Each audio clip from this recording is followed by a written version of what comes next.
Hi friends, कैसे हैं। उम्मीद करते हैं कि आप सभी कोई अच्छे होंगे। आपका मेरे यूट्यूब चैनल सरकारी टैलेंट में एक बार फिर से बहुत बहुत स्वागत है। आज हम लोग मैथ 10th क्लास के मैथ का 1.3 चैप्टर पढ़ेंगे। तो चलिए शुरू करते हैं। वीडियो शुरू करने से पहले नए आने वाले दोस्तों से गुजारिश है कि लाल बटन दबाकर मेरे चैनल को सब्सक्राइब कीजिए और साथ ही साथ बेल आइकन भी जरूर दबाइए। तो चलिए शुरू करते हैं।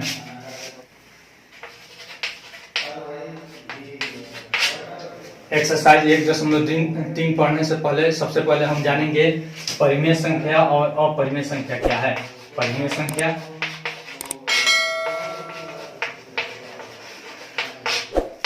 संख्या उसे हम कहते हैं जिसे हम p/q के रूप में लिख सके, जहां q is not equal to 0। बस परिमेय संख्या का एक यही कंडीशन है कि परिमेय संख्या हम उसे कहते हैं कि जिसे हम p/q के रूप में लिख सके और जहां पे q 0 के बराबर नहीं रहता है। फिर उसके बाद होता है अपरिमेय संख्या। अपरिमेय संख्या वह है जिसे p/q के रूप में नहीं लिख सकते हैं, जिसे p/q के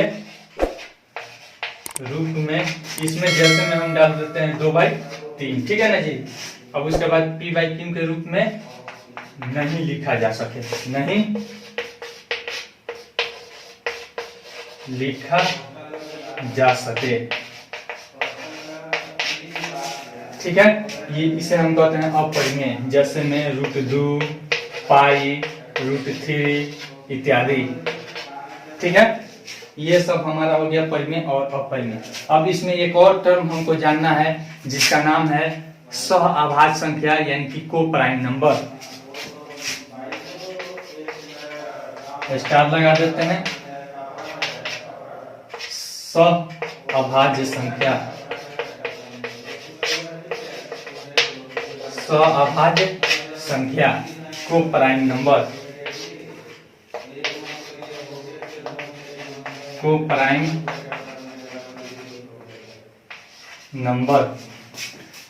नंबर वह संख्याएं होती है, वह दो संख्याएं होती है जो जिसमें एक को छोड़कर कोई भी उभयनिष्ठ गुणनखंड नहीं रहता है। जैसे आप देखिए 6 और फिर 7, ये दो अगर संख्याएं हैं तो देखिए तो 6 का गुणनखंड कितना है, यानी कि 6 में किस किस चीज से भाग लग सकते हैं, 1 से, फिर 2 से, फिर 3 से और 6 से। जबकि 7 में किस चीज से भाग लगेगी, 1 से और फिर 7 से। तो केवल एक ही क्या है, उभयनिष्ठ इसका गुणनखंड है। केवल एक से ही दोनों में भाग लग जा रही है, बाकी किसी संख्या से भाग नहीं लग रही है, ठीक है। तो इसीलिए यह क्या हो जाएगा, यह 6 और 7 क्या हो जाएगी, सहअभाज्य संख्या, ठीक है ना जी। ये जरूरी नहीं है कि दोनों अभाज्य संख्या रहे, बस इसमें कंडीशन ये है कि इसका जो गुणनखंड है उसमें केवल एक ही उभयनिष्ठ होना चाहिए, ठीक ना। गेटवा थोड़ा बंद करो। चलिए अब ये हो गया। अब उसके बाद हम आते हैं अपने चैप्टर पे। उसके पहले है एक और परिमेय। परिमेय एक कहता है कि अगर p कोई अभाज्य संख्या है, कोई अभाज्य संख्या है तथा a² को विभाजित कर रही है, तो p a को भी विभाजित करेगी,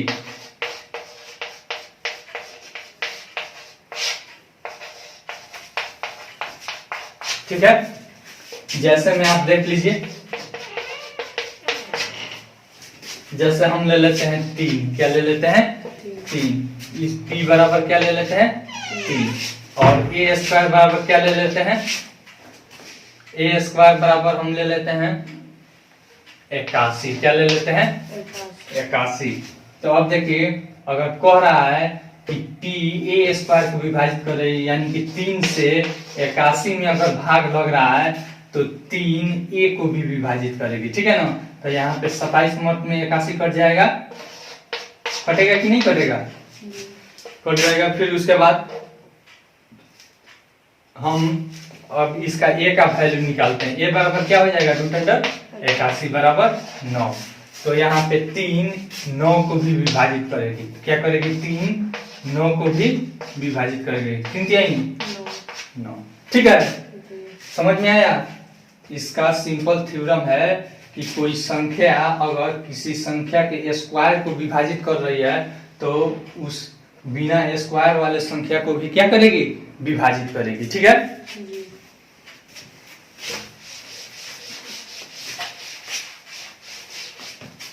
चलिए अब हम सवाल देखते हैं। सवाल में हमारा है पहला 1.3, ठीक है। कह रहा है कि √5 को सिद्ध कीजिए कि क्या है,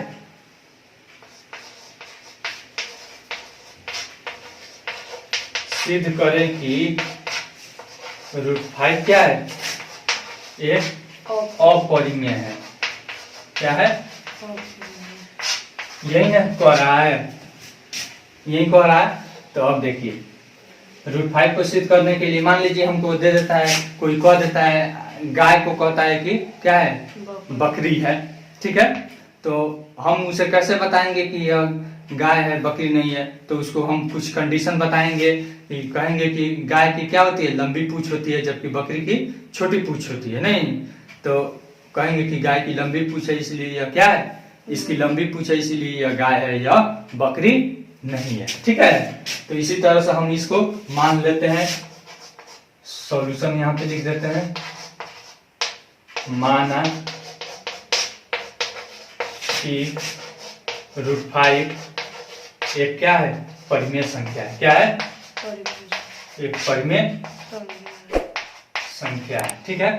तो परिमेय संख्या के लिए क्या कंडीशन होता है, 5 बराबर p/q, यानी कि जब परिमेय होगा तो p/q के रूप में लिख सकते हैं, जहां q is not equal to 0, ठीक है ना। और फिर हम यहीं पे मान लेते हैं p और q में कोई भी क्या है, एक उभय p और q क्या है, एक सह-आभाज्य संख्या है, क्या है, एक सह-आभाज्य संख्या है। लिख देते हैं यहीं से, तथा p और q सह-आभाज्य संख्या है, क्या है, सह-आभाज्य संख्या है, ठीक है। जब सह-आभाज्य संख्या है तो यानी कि एक को छोड़कर दूसरा कोई इसको विभाजित नहीं कर रही है, ठीक है ना। तो अब देखिए, तो यहाँ पे दोनों तरफ हम क्या करेंगे, स्क्वायर करेंगे, दोनों तरफ वर्ग करने पर, ठीक है। जब वर्ग करेंगे तो क्या हो जाएगा, √5 का स्क्वायर करेंगे बराबर यहाँ पे p/q का स्क्वायर करेंगे तो क्या हो जाएगा, ये देखिए तो 5, यहाँ पे हो जाएगा 5, और ये डायरेक्ट हम कर देते हैं, ये p²/q² होगा, इधर आ जाएगा 5 × q² बराबर p² होगा। यहाँ तक ठीक है। अब यहाँ पे देखिए, जब 5 p² को विभाजित करेगी, इसीलिए 5 p को भी विभाजित करेगी, ठीक है। लिख देते हैं यहाँ पे, यहाँ 5 p² को विभाजित कर रही है, ठीक है।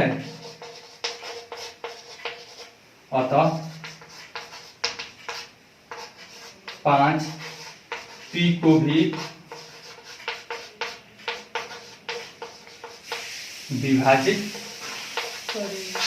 करेगी, ठीक है ना। फिर उसके बाद आप देखिए, अब हम क्या करेंगे, p के बदला में माना कि यहाँ पे मान लेंगे, माना p बराबर 5n, क्या मान लिए, P बराबर 5n, ठीक है ना। अब यहाँ पे 5n लगाएंगे, यहाँ हो गया 5q², ठीक है ना, बराबर P के जगह पर हम कितना रख देंगे, 5n का स्क्वायर, ठीक है ना। जब ऐसे स्क्वायर करेंगे तो 5q² बराबर यहाँ पे 25n² हो जाएगा, ठीक है ना। अब देखिए तो 5 से कट जाएगा 50, 25 क्या हो जाएगा, यहाँ पे q² बराबर 5n² हो जाएगा।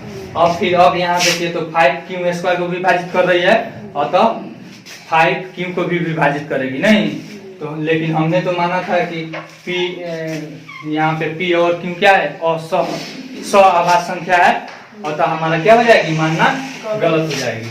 लिखेंगे यहाँ 5q² को विभाजित कर रही है, नहीं कर रही है, ठीक है ना।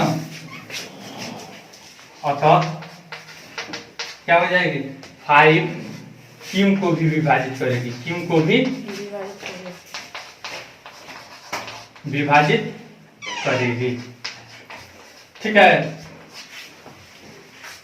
ठीक है ना। अब इसको ऊपर वाला को मिटा देते हैं, लिखने में परेशानी ना हो, ठीक है।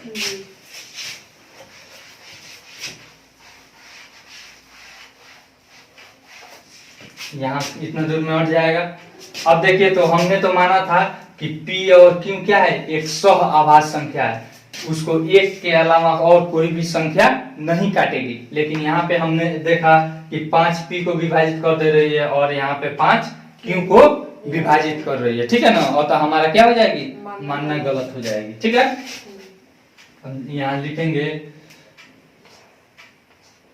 5P तथा Q दोनों को विभाजित कर रही है, दोनों को विभाजित कर रही है।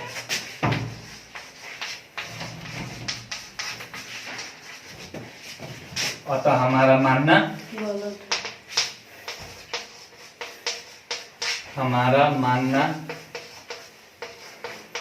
गलत है।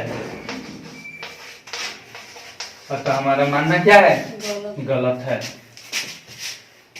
अतः √5 क्या है, एक अपरिमेय संख्या, क्या है, अपरिमेय संख्या है, ठीक है कि नहीं। मिटाना है, मिटा दे। बस यहाँ पे ही ध्यान देना है कि एक बार हमने इसको स्क्वायर करके यहाँ पे दिखा दिया कि P 5P को विभाजित कर रही है, और फिर यहाँ पे हमने क्या किया, P के जगह पर 5n या 5 जो भी मन करे, 5x 5y जो भी मन करे आप मान लीजिएगा, लेकिन इसी के अकॉर्डिंग मानिएगा, ठीक है ना, कि आपस में कट सके और फिर आप यहाँ पे दिखा सके कि दोनों एक दूसरे को क्या कर रही है, विभाजित कर रही है।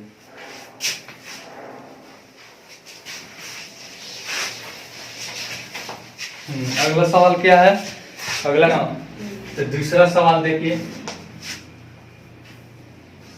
3 + 2√5 क्या है, 3 + 2√5 क्या है, एक अपरिमेय संख्या है, हमको सिद्ध करना है। तो ऐसे ही हम मान लेंगे, माना कि 3 + 2√5 क्या है, एक अपरिमेय है, क्या है, एक परिमेय है, एक परिमेय संख्या है, ठीक है ना। अब उसके बाद जब ये हम मान लिए तो 3 + 2√5 बराबर कितना मान लेंगे, P/Q लिखा जा सकता है। अब देखिए इसको सोल्व करेंगे, यहाँ पे 3 है, प्लस में इधर आएगा तो माइनस में P/Q -3, ठीक है।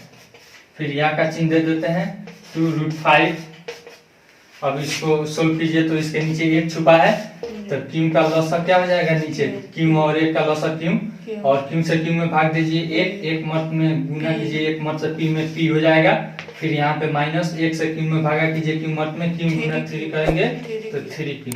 अब देखिए ई भी एक पूर्णांक है, ई भी एक पूर्णांक है, ई भी पूर्णांक है, यह क्या हो जाएगी, पूर्णांक बाई पूर्णांक क्या हो जाएगी, एक परिमेय संख्या हो जाएगी, क्या हो जाएगी, परिमेय संख्या। अब देखिए गुना में है, इधर आएगा तो भागा में हो जाएगी।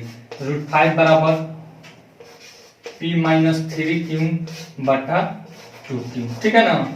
तो लिखेंगे कि ये p minus 3 Q by 2 Q क्या है, एक परिमेय है, क्या है, एक परिमेय है। लिख देंगे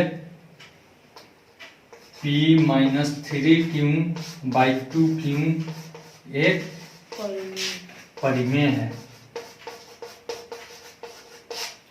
जबकि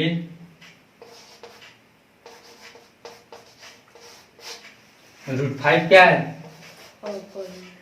एक अपरिमेय है, क्या है, एक अपरिमेय है।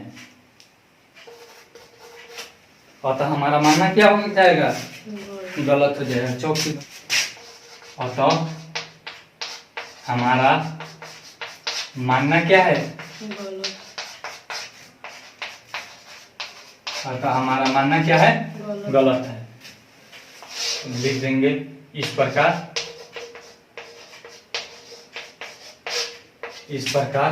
3 + 2√5 एक क्या है, अपरिमेय संख्या हो जाएगा, एक अपरिमेय संख्या है। नीचे लिख दीजिएगा प्रूफ, ठीक है, आसान है, हो गया। और तीसरा सवाल भी इसी तरह से बना लेना लोग, ठीक ना। आई होप आपको यह वीडियो बहुत पसंद आई होगी। इस वीडियो को ज़्यादा से ज़्यादा लाइक कीजिए, शेयर कीजिए और कमेंट करके अपना सुझाव जरूर दीजिए। Thanks for watching.